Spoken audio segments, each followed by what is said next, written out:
Não vou olhar para trás, não vou desanimar. Estamos de volta, antenados na geral, exortação, chamar a atenção, aconselhar, corrigir.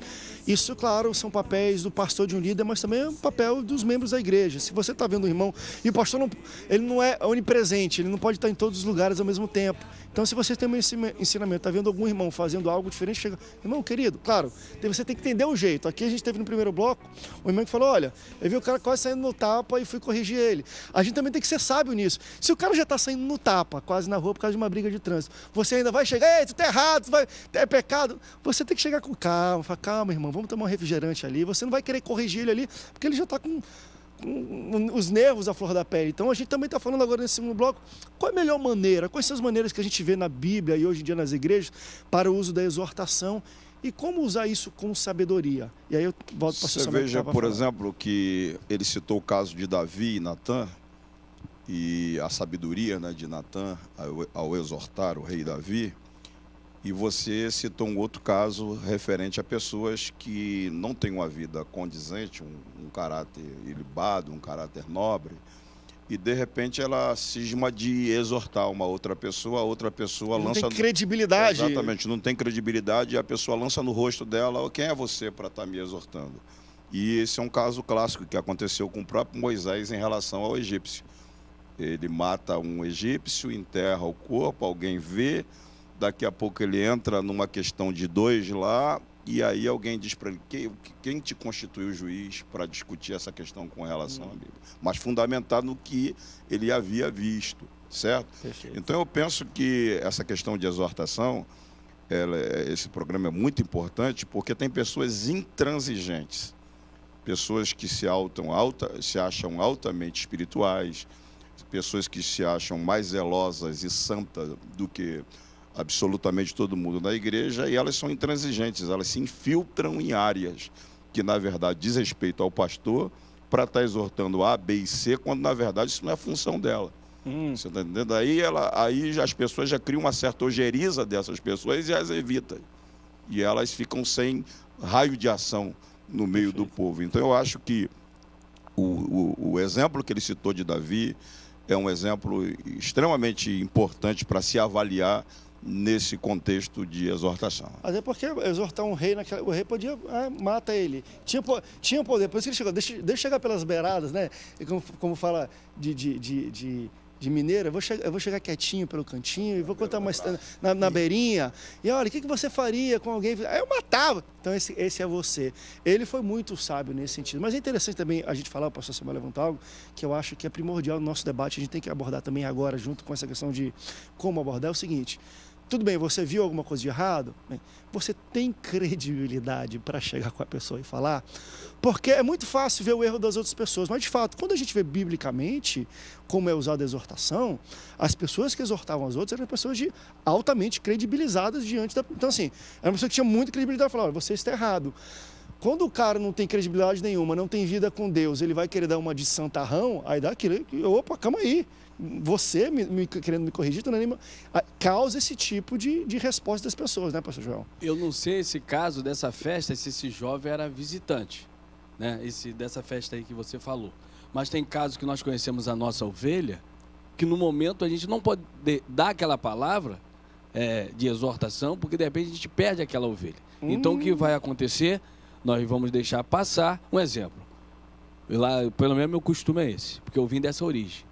Escola dominical, e então o músico que não vem na minha escola dominical, à noite eu chamo ele para conversar, né? Porque ele vai tocar, ele tem que apresentar bem para Deus. Um obreiro que não vem na escola dominical, à noite, quando acaba o culto, eu já faço isso de costume. Eu chamo ele depois do culto, né? Tá todo mundo lá conversando, eu chamo ele no canto, falo, o que foi, filho? Aconteceu alguma coisa? Aí ele vai me dizer. Então tem coisa que é no particular. Né? Tem pessoa que não está preparada no momento ali, no público, junto com a igreja, você chamar ela e de repente a gente vai perder até uma ovelha por pouca coisa. Deixa eu tocar nisso também, pastor Joel. Você pode falar do assunto anterior, mas até que ponto o pastor pode ser flexível na exortação e chamar atenção para não perder mesmo? Porque a gente vai entrar num assunto muito complicado. Eu não vou falar muito porque se eu falar de divórcio aqui, meu irmão, metade. Então, assim, E isso muda, às vezes, até o discurso do púlpito, né? Não vou ser muito duro nisso aqui, eu sei que a Bíblia diz, porque senão eu vou perder aqueles membros. A gente sabe que isso existe. Claro que, até certo ponto, é necessário. Tem que ter a sabedoria do pastor. Poxa, tem uma família, uma pessoa que está chegando agora, e eu entendo, eles estão lutando nessa área, eu não posso chegar de púlpito porque vão pensar que é com eles. Mas até que ponto um pastor tem que ser flexível a ponto de exortar ou não exortar? Eu entendo de uma forma. Pegando o exemplo do Natan, do profeta Natan, e eu acho que aí nós podemos chegar a uma resposta nessa questão, é a responsabilidade do profeta, a responsabilidade do pastor. Porque, claro que a forma como ele colocar publicamente, ele pode ofender alguém, ele tem que ter esse cuidado. Não direcionar individualmente uma exortação. Agora, ele tem que saber da responsabilidade dele. Por exemplo, Natan, o profeta, ele foi tão preciso nessa exortação e nesse ensinamento que ele salvou Davi. Aquele pecado de Davi era para a morte. Mas a forma como ele colocou e inspirado, né, por Deus, ele fez com que aquilo entrasse no coração de Davi. E aquilo ali, aquela exortação, salvou Davi. Ele teve consequências. Perdeu filhos, teve que descer do palácio, mas ele se quebrantou depois daquela profecia, depois daquela revelação e daquela exortação.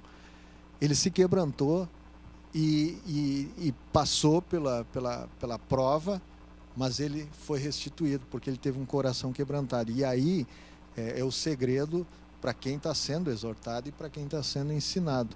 É ter um coração ensinável, um coração responsivo àquilo que faz parte da exortação, quando a pessoa recebe. Não, mas de alguma forma, e eu concordo completamente, mas de alguma forma, e nós até debatemos sobre isso, nós como humanos, nós sempre vamos ligar a exortação ao exortador.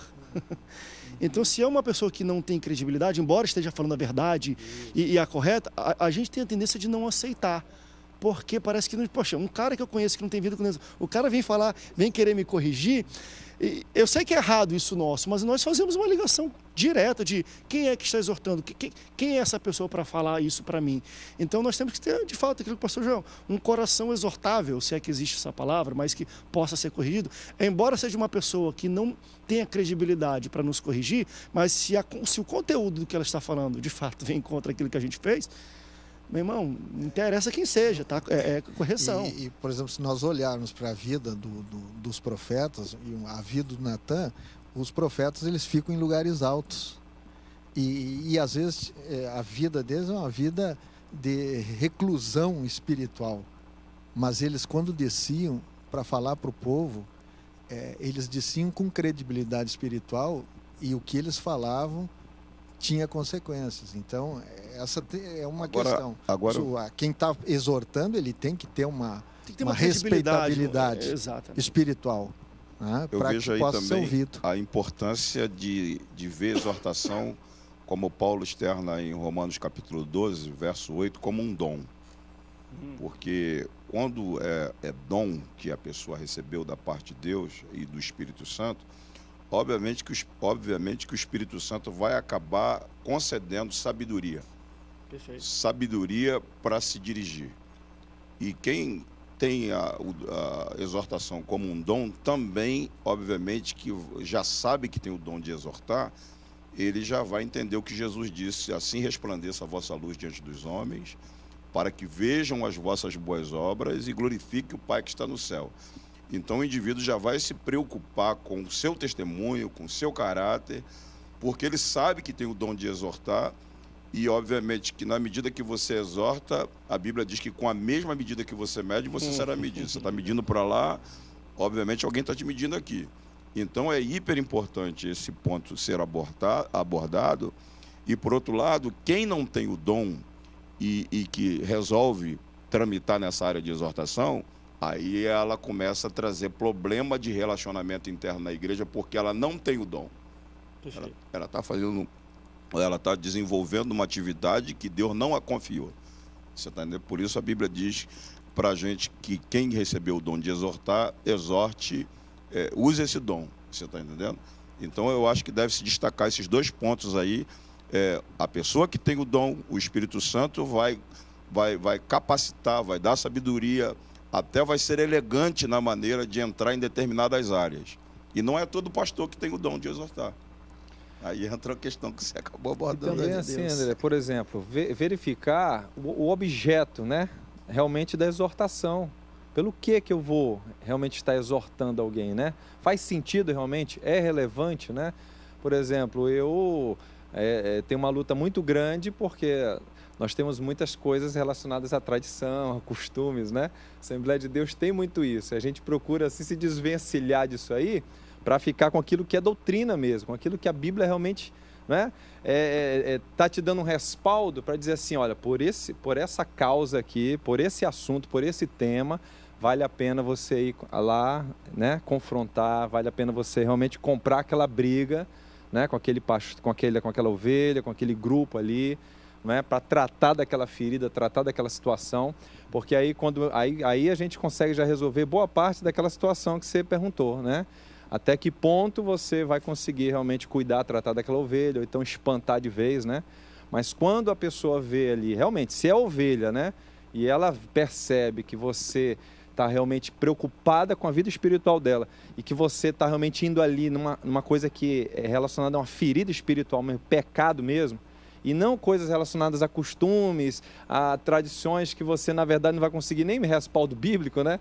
Então a pessoa ela vai se sujeitar àquilo ali. Vamos para um rápido break, pastor. Daqui a pouco a gente volta. E eu quero falar agora também sobre essas pessoas que o pastor Samuel tocou aqui, né? Acha que tem um dom, mas não tem nada. E aí eu vou falar um pouco também de como elas colocam isso em prática. Hoje a gente tem rede social, tem internet, tem mídia, e às vezes isso vai de uma maneira para a internet, que ela acha que está abafando, mas às vezes feio.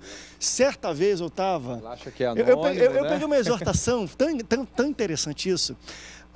Eu estava num futebol que tinha aqui, lá com o pastor Joel, a gente jogava, aí eu tirei uma foto, né, à noite e postei na minha rede social, jogando futebol com o pessoal aqui na cidade, não sei o quê.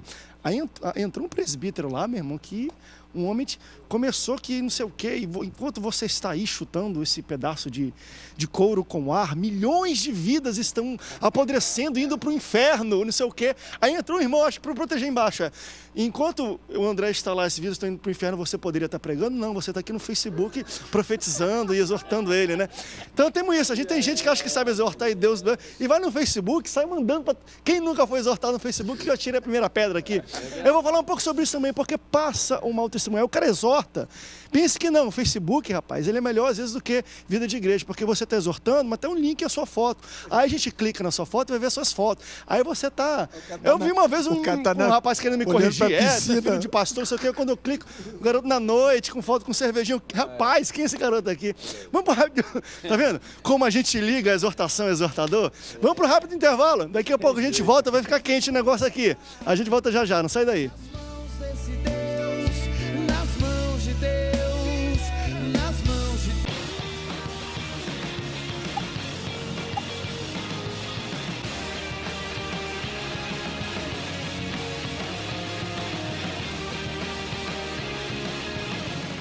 Está começando mais um Antenados